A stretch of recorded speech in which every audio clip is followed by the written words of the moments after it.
Valentine's day ದಿನ ನಿಮಗೆ ಯಾವ ರೀತಿಯ ಫೀಲಿಂಗ್ಸ್ ನ ನಿಮ್ಮ ಸ್ಪೌಸ್ ಅಥವಾ ನೀವು ಯಾರನ್ನ ಇಷ್ಟಪಡ್ತೀರೋ ಅವರು ನಿಮ್ಮ ಬಗ್ಗೆ ಯಾವ ರೀತಿಯ ಫೀಲಿಂಗ್ಸ್ ನ ಇಟ್ಕೊಂಡಿದ್ದಾರೆ ಅನ್ನುವಂಥ ರೀಡಿಂಗ್ ಇದು. ಇಲ್ಲಿ 2 ಸ್ಟೋನ್ಗಳನ್ನ ಇಟ್ಟಿದ್ದೀನಿ. ಈ 2 ಸ್ಟೋನ್ಗಳಲ್ಲಿ ಯಾವ ಸ್ಟೋನ್ ನಿಮ್ಮನ್ನ ಅಟ್ರಾಕ್ಟ್ ಮಾಡ್ತಾ ಇದೆ ಅನ್ನೋದನ್ನ ನೋಡ್ಕೊಳ್ಳಿ. ಇವೆರಡು ಪೈಲ್ಗಳನ್ನ ಇಟ್ಟಿದ್ದೀನಿ. ಇವೆರಡು ಪೈಲ್ಗಳಲ್ಲಿ ನಾನು ಒಂದಷ್ಟು ಕಾರ್ಡ್ಗಳನ್ನ ತೆಗಿತೀನಿ. ಈ ಕಾರ್ಡ್ಗಳು ನಿಮ್ಮ ಒಂದು ಸಂಗಾತಿ ನಿಮ್ಮ ಬಗ್ಗೆ ಯಾವ ರೀತಿಯ ಫೀಲಿಂಗ್ಸ್ ನ ಇಟ್ಕೊಂಡಿದ್ದಾರೆ ಅನ್ನುವಂಥದ್ದನ್ನ ಹೇಳುತ್ತೆ. ಮೊದಲನೇ ಒಂದು ಪೈಲ್ ನ ಯಾರು ಚೂಸ್ ಮಾಡಿದಿರೋ ಅವ್ರಿಗೆ partner always think about you, ನಿಮ್ಮ ಬಗ್ಗೆನೇ ಯೋಚನೆ ಮಾಡ್ತಾ ಇದ್ದಾರೆ ಅಂತ ಹೇಳ್ತಾ ಇದೆ ಈ ಕಾರ್ಡ್. ನೀವು ಅಫರ್ಮೇಶನ್ ಏನಪ್ಪಾ ಹೇಳ್ಬೇಕು ಅಂದ್ರೆ, I am worthy of love and positive attention in my relationship ಅನ್ನುವಂತಹ ಒಂದು affirmation. I am worthy of love and positive attention in my relationship ಅನ್ನುವಂತಹ ಒಂದು ಅಫರ್ಮೇಶನ್ ನೀವು ಹಾಕ್ಬೇಕಾಗತ್ತೆ.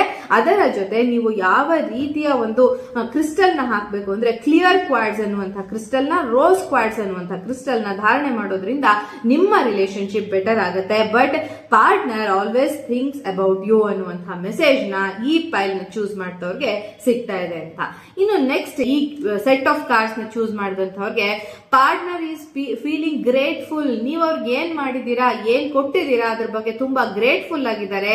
I am grateful for love and appreciation in my relationship ಅನ್ನುವಂತಹ ಒಂದು affirmation ನ ನೀವು ಹೇಳ್ಬೇಕಾಗುತ್ತೆ. I am grateful for the love and appreciation in my relationship. ನಿಮ್ಮ partner ಏನಿದ್ದಾರೆ ಅವರು ನೀವು ಏನ್ ಮಾಡಿದಿರೋ ಅದರ ಬಗ್ಗೆ ಒಂದು ಗ್ರೇಟ್ಫುಲ್ ಆಗಿ ಫೀಲ್ ಮಾಡ್ತಾ ಇದ್ದಾರೆ ಅಂತ ಹೇಳ್ಬಹುದು. ಇನ್ನು ನೀವು ಗೌರಿಶಂಕರ ರುದ್ರಾಕ್ಷಿಯನ್ನ ಅಥವಾ 2 ಮುಖದ ರುದ್ರಾಕ್ಷಿಯನ್ನ ಧಾರಣೆ ಮಾಡೋದ್ರಿಂದ ಪಾಸಿಟಿವ್ ಆದಂತಹ ರಿಸಲ್ಟ್ಸ್ ಬರುತ್ತೆ.